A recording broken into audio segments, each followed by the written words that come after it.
De certa forma, foi uma repetição de antigas revelações com uma nova roupagem. Ao que parece, estávamos enganados o tempo todo. A Grã-Bretanha é um antro racista repugnante, onde apenas a magnífica Meghan se opôs a tudo isso e a maior vítima do mundo. O sonho californiano está se desfazendo. O príncipe Harry está empacotando freneticamente seus pertences em Montecito, preparando-se para fugir da mansão multimilionária que deveria representar liberdade, paz e um novo começo. Mas esta não é uma visita casual à sua terra natal.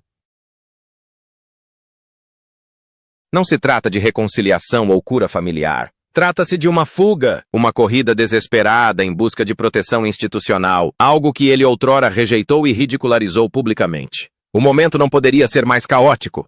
Enquanto Harry se prepara para sua saída, Piers Morgan divulgou fotografias que causaram grande repercussão em ambos os lados do Atlântico. Não se tratam de inocentes fotos de férias ou imagens inofensivas de festas do passado de Meghan Markle. São fotos de iate, imagens que documentam sua presença em círculos da elite com conexões perturbadoras com o mundo construído por Jeffrey Epstein e controlado por Ghislaine Maxwell. O mesmo ecossistema social que destruiu a reputação do príncipe Andrew e o forçou ao exílio permanente da vida pública, agora ameaça consumir a existência cuidadosamente construída por Harry na Califórnia. E o príncipe que passou anos queimando todas as pontes reais agora corre de volta pelos escombros carbonizados, buscando refúgio na mesma instituição que ele chamou de tóxica, racista e cruel. A bomba de Piers Morgan que mudou tudo. Piers Morgan nunca foi de se esquivar de controvérsias, mas o que ele revelou em sua recente entrevista foi muito além das típicas fofocas de tabloides. Sentado diante de seu entrevistador com aquela expressão característica que indica que ele está escondendo segredos que ninguém mais viu, Morgan divulgou informações que geraram mais de 57 mil reclamações à ITV. Milhares de pessoas exigiram sua demissão imediata por ousar questionar a duquesa de Sussex. A máquina da indignação entrou em ação, com as redes sociais explodindo em defesa de Meghan. Mas é aqui que a história toma um rumo assustador. A própria Meghan Markle contatou pessoalmente os chefes de Morgan nos bastidores, pressionando diretamente para que ele fosse demitido. Não por meio de canais oficiais, nem por meio de sua poderosa equipe de relações públicas, mas diretamente, pessoalmente, tentando silenciar um jornalista cujas perguntas estavam se tornando incômodas demais para serem ignoradas. E, no entanto, como o próprio Piers observou com uma satisfação mal disfarçada, ele permanece resolutamente inabalável. Por quê? Porque as evidências que ele vem compilando metodicamente há anos são absolutamente devastadoras e só agora começam a vir à tona.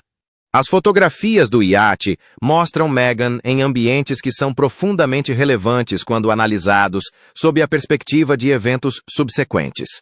Estamos observando aparições documentadas em inaugurações internacionais exclusivas do Soho House, incluindo uma em Istambul em 2015, onde pessoas próximas descrevem seu papel como preenchimento social. Esse termo pode soar depreciativo, mas na verdade é bastante funcional. Pessoa de apoio refere-se a indivíduos atraentes e simpáticos que ocupam os espaços antes da chegada das figuras de poder. São pessoas que tornam os ambientes animados, acolhedores e convidativos. É um papel que não oferece holofotes ou reconhecimento público, mas proporciona acesso a áreas onde câmeras não chegam e não há registros em papel. Voos internacionais. Aparições em iates de luxo. Circulação constante em círculos de elite compostos por bilionários. Figuras influentes e indivíduos cuja riqueza e poder operam longe do escrutínio público. Não uma ou duas vezes, mas de forma consistente e repetida, documentada ao longo de vários anos e continentes. Uma matemática que nunca fechava. Foi aqui que observadores atentos começaram a notar algo estranho. Na época em que essas fotografias foram tiradas, Meghan Markle era atriz coadjuvante em Suits, uma série de televisão a cabo com uma audiência fiel, porém modesta. Ela interpretava uma assistente jurídica, um papel recorrente, sem dúvida, mas dificilmente um que justificasse o salário de uma estrela de Hollywood. Especialistas do setor estimam que sua renda durante esse período teria sido confortável, mas longe do nível necessário para o estilo de vida que ela aparentemente levava. Um salário moderado de 6 dígitos de um programa de TV a cabo simplesmente não financia viagens internacionais em jatos particulares, aparições em iates de luxo no Mediterrâneo, hospedagem em hotéis 5 estrelas por toda a Europa e presença constante em eventos exclusivos frequentados por pessoas extremamente ricas. A discrepância matemática é impossível de ignorar. Como uma atriz que trabalha em uma série de TV a cabo de sucesso moderado consegue viver como uma herdeira bilionária? De onde vinha o dinheiro? Quem facilitava esse acesso a círculos sociais exclusivos, normalmente fechados para quem não tem enorme riqueza ou conexões excepcionais? Piers Morgan ligou os pontos que outros notaram, mas sobre os quais permaneceram em silêncio. O estilo de vida, a proximidade com a riqueza extrema. A presença dela em ambientes onde homens poderosos relaxavam, onde as fronteiras se confundiam, onde as regras normais da sociedade pareciam temporariamente suspensas. Ninguém acusou Meghan de crimes. Isso seria inapropriado sem provas. Em vez disso, as pessoas fizeram algo muito mais silencioso e potencialmente mais perigoso. Elas se lembraram. Arquivaram observações, anotaram inconsistências e esperaram. A memória é paciente. Ela não exige respostas imediatas. Simplesmente arquiva informações, aguardando o contexto que pode chegar anos depois.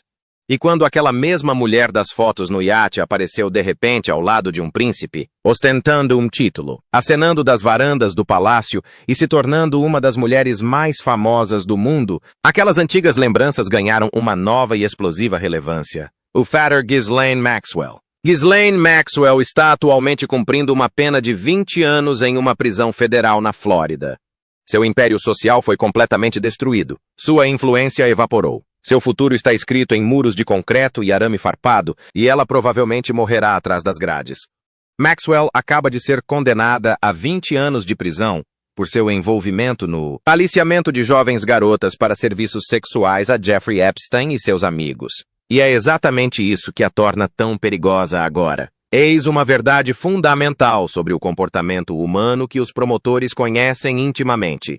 As pessoas permanecem em silêncio quando o silêncio ainda lhes traz benefícios, quando ainda tem amigos que podem ajudar, quando ainda tem poder de negociação, quando ainda tem esperança de que sua situação possa melhorar. Ghislaine Maxwell não tem nada disso. Seus antigos amigos a abandonaram. Sua riqueza foi dilapidada. Sua liberdade se foi. Seu legado está arruinado, sem qualquer possibilidade de recuperação. Ela não tem absolutamente nada a perder e potencialmente algo a ganhar com a cooperação. De acordo com diversas fontes ligadas a investigadores federais, Maxwell começou a falar, não por meio de dicas vagas ou sugestões cuidadosamente elaboradas, mas com nomes reais, de indivíduos específicos que circulavam nos mesmos círculos sociais de elite que ela controlava ao lado de Jeffrey Epstein. A ligação com o Soho House representa exatamente o ponto de interseção entre o mundo de Meghan e o de Maxwell durante os anos críticos em questão.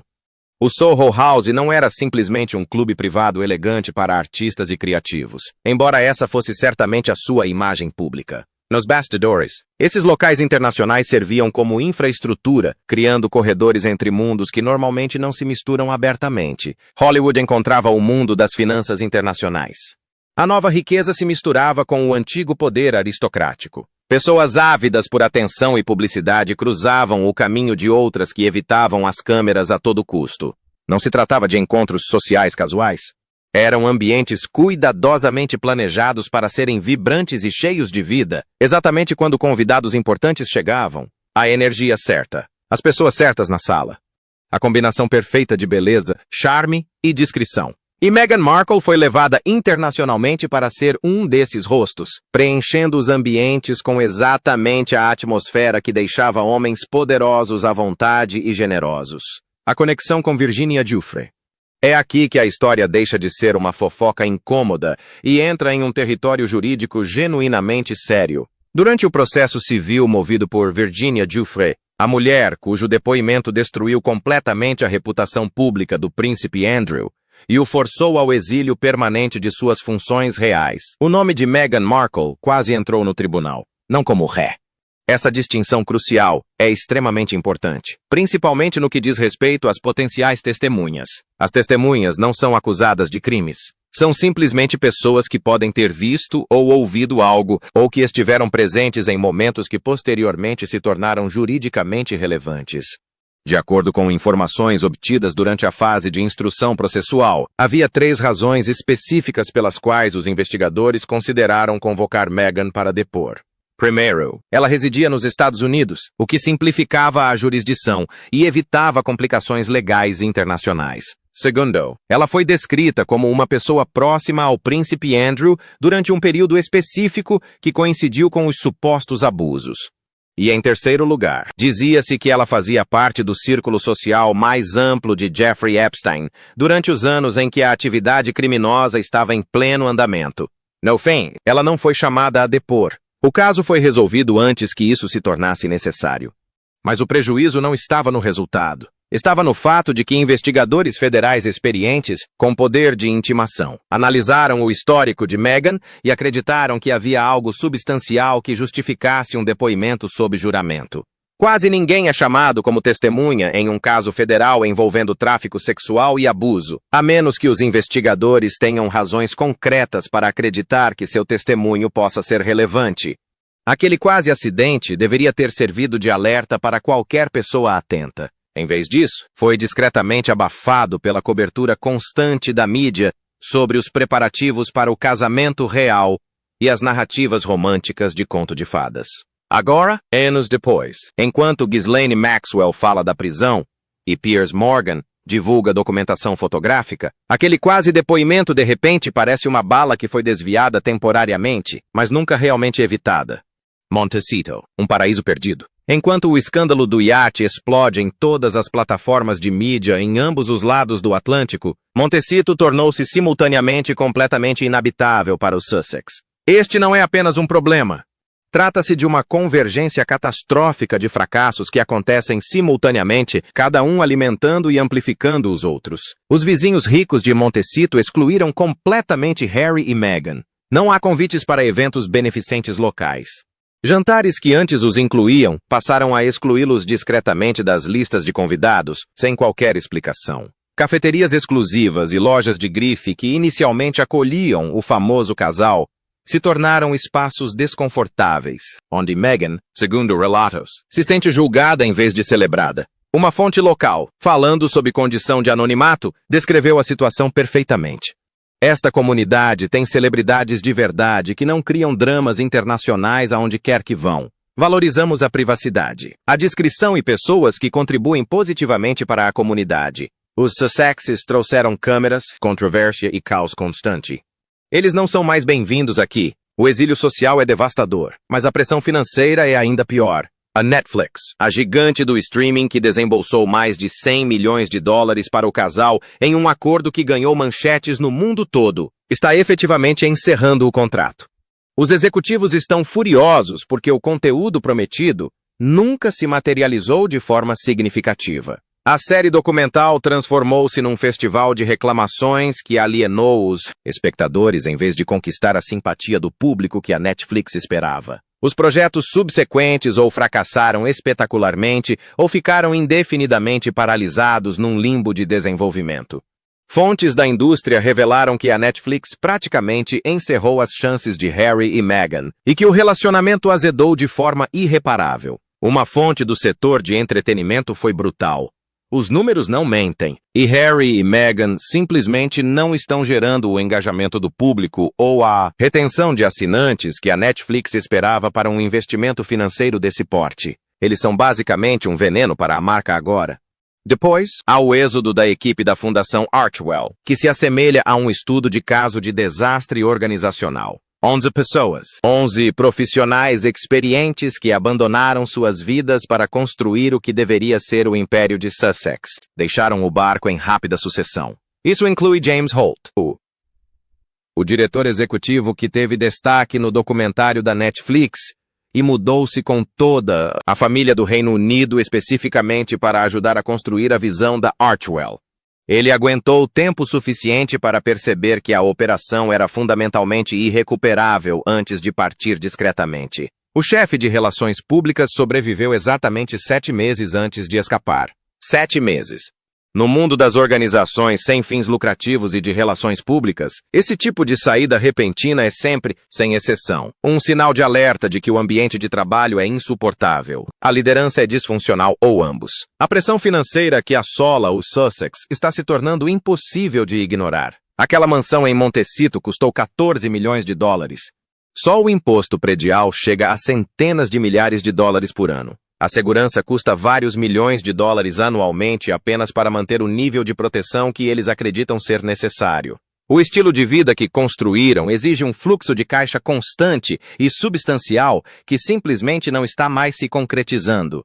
O Spotify já entrou em colapso de forma espetacular, com o executivo Bill Simmons chamando Harry e Meghan de aproveitadores em seu podcast, pouco antes de deixar a empresa. A Netflix praticamente desistiu deles. Contratos para livros e palestras desapareceram à medida que o interesse público diminui e a reação negativa se intensifica.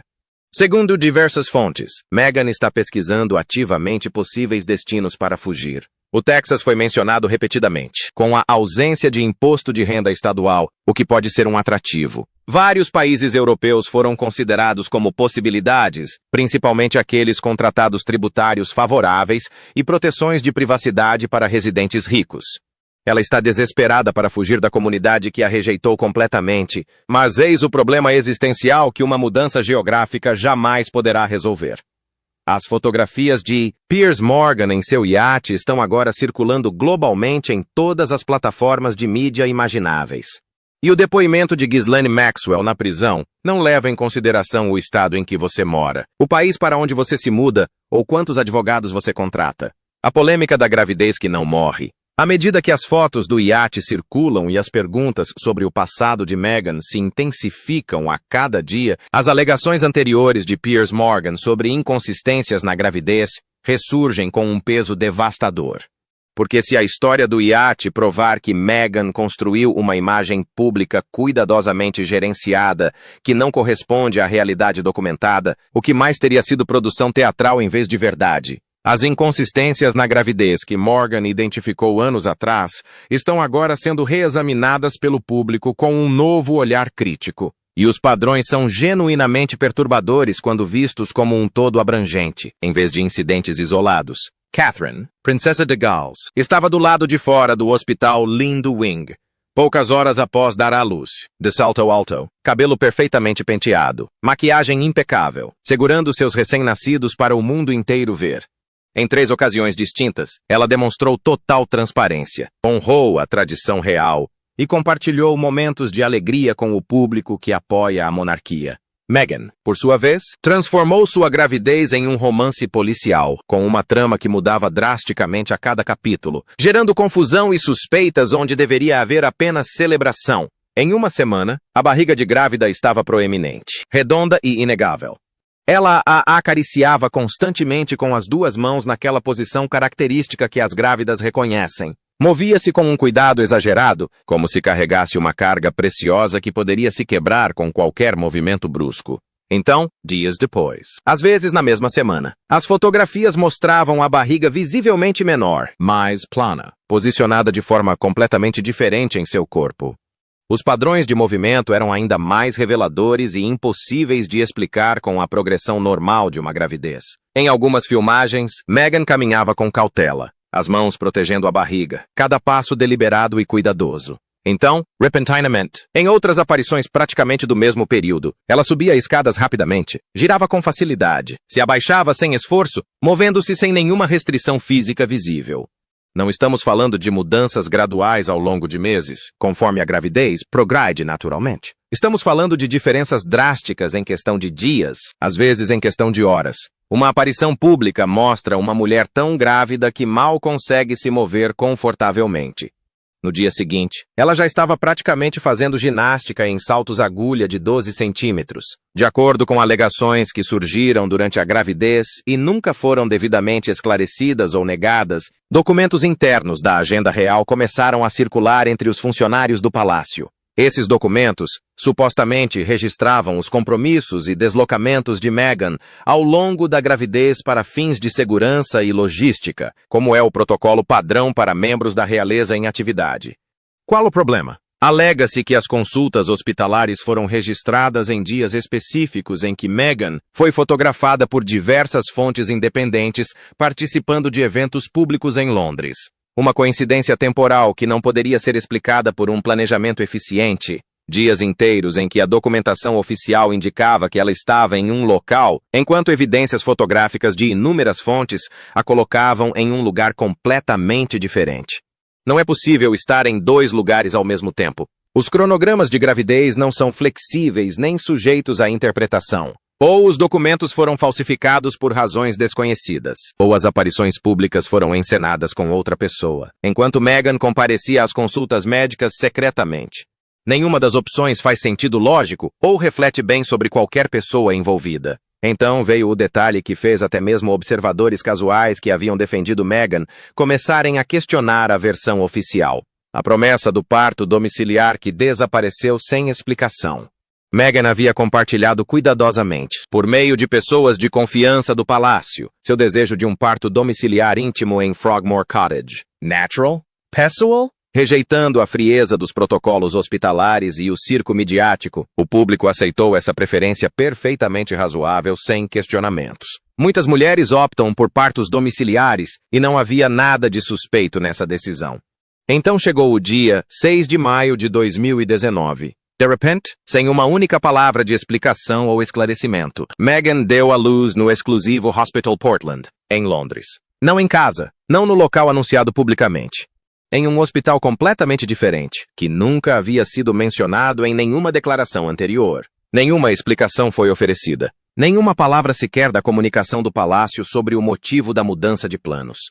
Nenhuma menção a complicações médicas que naturalmente exigiriam internação hospitalar. Nenhuma declaração reconhecendo a mudança de planos que havia sido tão publicamente divulgada. Apenas um silêncio ensurdecedor e suspeito que fez as pessoas começarem a reexaminar cada declaração anterior e a questionar o quanto daquela história cuidadosamente construída havia sido verdadeira.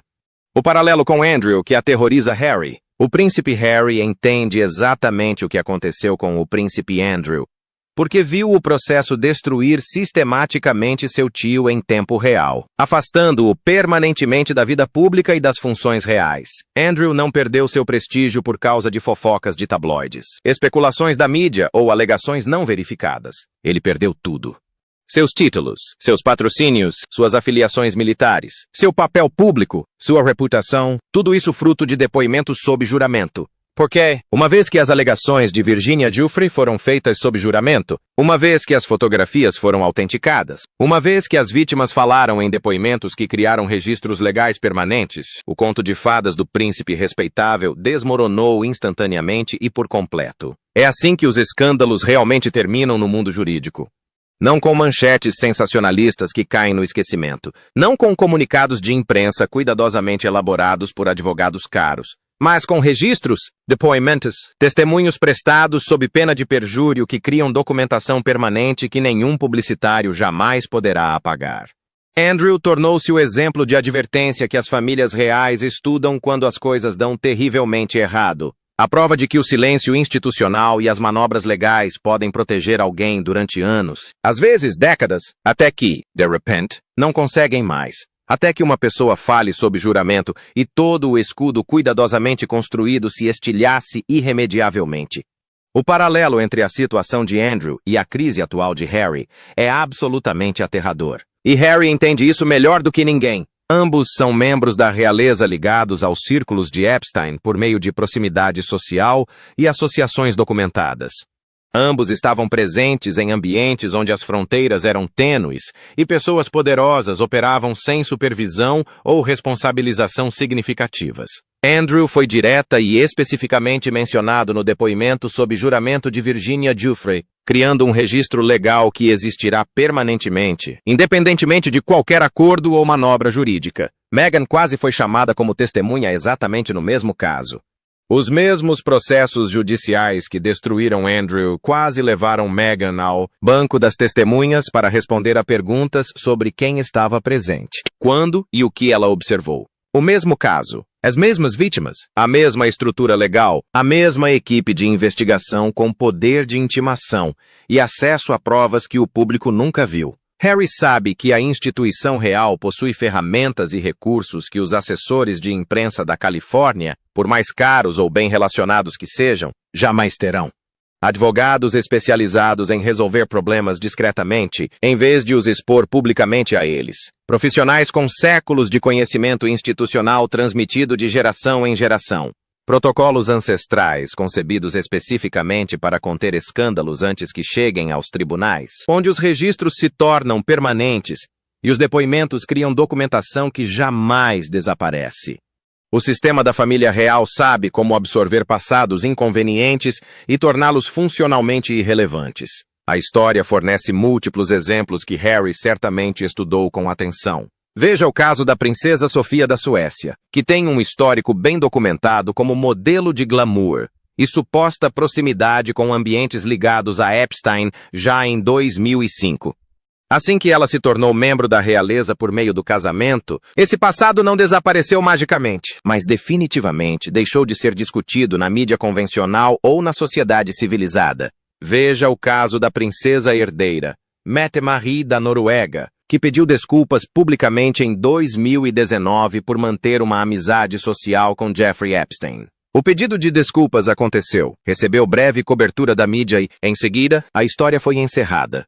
A instituição seguiu em frente e a princesa continua em seu papel na realeza sem que essa associação defina sua imagem pública. Mas eis a diferença crucial que está causando o evidente pânico de Harry e sua fuga desesperada de volta a Londres. Essas ferramentas institucionais e mecanismos de proteção funcionam antes do início do depoimento, não depois.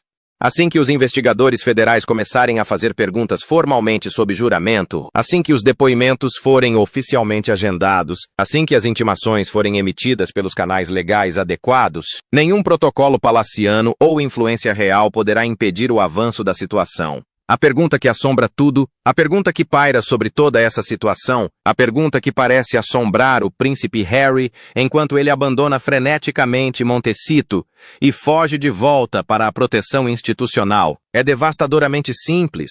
O que você sabia sobre o passado de sua esposa e quando você soube? Se Harry sabia das aparições em iates, se ele sabia da proximidade com Epstein, se ele estava ciente dos circuitos de festas da elite e das questões sobre como uma atriz de um programa de TV a cabo conseguia bancar esse estilo de vida, e ele ajudou ativamente a ocultar ou minimizar essas informações, então ele é cúmplice de um acobertamento.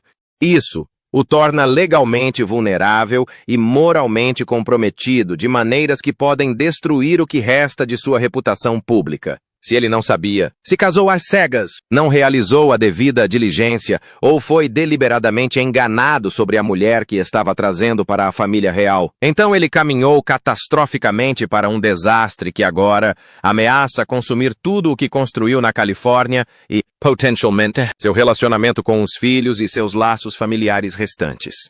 De qualquer forma, o conto de fadas acabou definitivamente. De qualquer forma, ele precisa da proteção institucional que passou anos chamando publicamente de tóxica, racista e irremediavelmente cruel. A instituição que ele acusou de levar sua mãe à morte. O sistema que, segundo ele, quase destruiu sua saúde mental. A família, segundo ele, não demonstrou compaixão nem apoio durante seus momentos mais difíceis. Essa mesma instituição é agora seu único escudo possível contra o que está por vir. E ele sabe disso. É por isso que ele está se candidatando. É por isso que Montecito está sendo abandonada. É por isso que o sonho californiano, que deveria representar liberdade e autenticidade, está sendo reduzido a cinzas enquanto ele foge. O silêncio ensurdecedor. O conjunto de provas tornou-se impossível de ignorar para qualquer pessoa sensata. As fotografias de Piers Morgan no iate mostram Meghan em círculos de elite com ligações comprovadas à rede social de Epstein. O depoimento de Ghislaine Maxwell, na prisão, nomeia indivíduos que estavam presentes nesses ambientes. A fuga desesperada de Harry de volta para a proteção institucional do Reino Unido. As inconsistências da gravidez que nunca foram devidamente explicadas. Os anúncios de nascimento pré-escritos, planejados como lançamentos de produtos corporativos em vez de momentos familiares alegres. O fiasco do cronograma no Palácio de Buckingham, onde o caos do anúncio oficial fez com que toda a instituição parecesse incompetente. O êxodo completo da equipe de Archwell, que sugere que trabalhar para o Sussex é profissionalmente intolerável. E, em meio a tudo isso, um elemento se destaca como potencialmente o mais condenatório. O silêncio ensurdecedor em resposta a cada uma das alegações específicas. A resposta de Meghan a tudo isso foi absolutamente nada. Nenhuma declaração cuidadosamente elaborada por sua equipe jurídica. Nenhum porta-voz emitiu esclarecimentos ou contexto. Nenhum amigo famoso correu em sua defesa com depoimentos pessoais. Nenhuma ameaça legal contra Piers Morgan ou os veículos de comunicação que amplificaram essas questões. Nada. Para alguém que historicamente processou jornais por matérias desfavoráveis sobre seu relacionamento com o pai, que teve amigos próximos que constantemente informavam anonimamente jornalistas simpáticos a seu favor, que ligou pessoalmente para os chefes de Piers Morgan, tentando demiti-lo por fazer perguntas incômodas. Esse silêncio é absolutamente devastador. Porque, no tribunal da opinião pública, um silêncio como esse não é interpretado como dignidade ou elegância. A impressão que fica é de incapacidade de negar. A impressão que fica é de evitar perguntas que têm respostas reais e incômodas. Na mente de milhões de pessoas que acompanham esse desenrolar dos acontecimentos, a impressão é exatamente de culpa.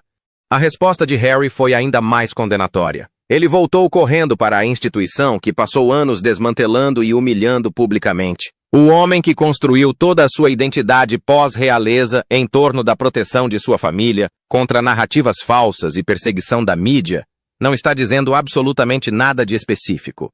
Alegações detalhadas sobre o passado da esposa dele circulam globalmente em todas as plataformas imagináveis. Se alguém estivesse espalhando mentiras comprovadas sobre a ligação da sua esposa com os círculos de Epstein, você não seria a primeira pessoa a exigir retratações? Não acionaria seus advogados imediatamente? Não defenderia a honra da sua parceira em voz alta e publicamente? Mas não há nada, apenas silêncio e um voo de volta para Londres, para os advogados institucionais que sabem exatamente como fazer escândalos inconvenientes desaparecerem silenciosamente. O acerto de contas. O padrão agora está absolutamente claro para qualquer um que preste atenção. Quando pessoas poderosas de repente param de falar e começam a fugir, a verdade está à sua procura. Quando fotos de ietes coincidem com depoimentos na prisão, quando evidências fotográficas se alinham com o interesse dos investigadores de anos atrás, quando o colapso financeiro coincide com o completo exílio social, o conto de fadas não apenas se quebra, ele se estilhaça completa e irreparavelmente. Ou Harry sabia do passado de Meghan e ajudou ativamente a escondê-lo, tornando-se cúmplice de uma conspiração que pode ter consequências legais. Ou ele não sabia e foi enganado de forma catastrófica, levado a um casamento que agora ameaça tudo o que ele construiu, abandonando sua família. Não há uma terceira opção que torne essa situação menos grave. A instituição pode proteger Harry por ele ser da realeza, por ser filho de Charles, irmão de William, filho de Diana, porque protegê-lo significa proteger a coroa e a continuidade da própria monarquia. Mas Meghan, a coroa, tem um longo histórico de sacrificar pessoas de fora para proteger a si mesma e a linhagem que importa acima de tudo. E agora, enquanto Harry abandona Montecito e Piers Morgan, divulga evidências cada vez mais prejudiciais a cada revelação, fica cristalino que o acerto de contas não acontecerá em breve. A única questão que resta é se alguém sairá ileso quando Ghislaine Maxwell terminar de falar de sua cela e quando os depoimentos começarem em processos judiciais que podem trazer mais nomes para o registro permanente. Porque, uma vez que as palavras são ditas sob juramento, elas não permanecem em segredo por muito tempo. Esses registros tornam-se acessíveis, citáveis e utilizáveis em casos e investigações futuras. E quando isso acontece, quando os depoimentos são prestados, quando os nomes são revelados, quando a documentação passa a fazer parte de processos legais oficiais, nenhuma fuga para outros estados ou países, nenhuma mudança geográfica para o Texas ou para a Europa, nenhuma proteção institucional de antigos protocolos reais pode apagar o que já foi documentado, fotografado, investigado e lembrado por pessoas com poder de intimação. As fotos do iate existem. A proximidade com o mundo de Epstein está documentada. O interesse dos investigadores no caso Virginia Giuffra faz parte do registro histórico. Maxwell está falando. As paredes estão se fechando por todos os lados simultaneamente. E o príncipe Harry, que antes se posicionava com confiança ao lado de sua esposa, e declarava que construiriam uma vida melhor, livre das amarras institucionais e da perseguição da mídia. Agora arruma as malas freneticamente e foge de volta para a mesma instituição que passou anos destruindo, na esperança de que a coroa o proteja das consequências de escolhas que agora se fazem sentir. O sonho californiano acabou. O conto de fadas desmoronou. E a pergunta que definirá o próximo capítulo desta história é simples. Quando começar, cujos nomes serão pronunciados sob juramento e quem será sacrificado para proteger a coroa? O relacionamento de Harry e Meghan sobreviverá a essa crescente pressão? A instituição real conseguirá protegê-los ou alguém será sacrificado? O que acontecerá quando Maxwell terminar de revelar os nomes? Compartilhe suas opiniões nos comentários abaixo e inscreva-se para receber atualizações conforme esta história se desenrola. A verdade está vindo à tona e é mais explosiva do que qualquer um imaginava.